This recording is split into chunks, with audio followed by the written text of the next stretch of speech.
અમદાવાદમાં રોગચાળાની સ્થિતિ ચિંતાજનક સ્તરે. અમદાવાદની સોલા સિવિલ હોસ્પિટલમાં આંકડા ચિંતાજનક છે. માત્ર એક જ સપ્તાહમાં હોસ્પિટલમાં 14,310 નવા કેસ નોંધાયા. ગત સપ્તાહ કરતાં 1,000થી વધુ છે અને હાલમાં 1,152 દર્દીઓ સારવાર હેઠળ છે.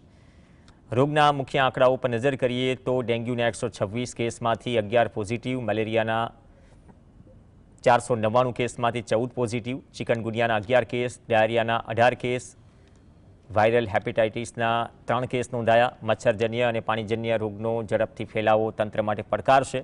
આ સંજોગોમાં નાગરિકોને સંપૂર્ણ સ્વચ્છતા જાળવવા અને પાણી ઉકાળીને પીવા અપીલ કરાઈ રહી છે.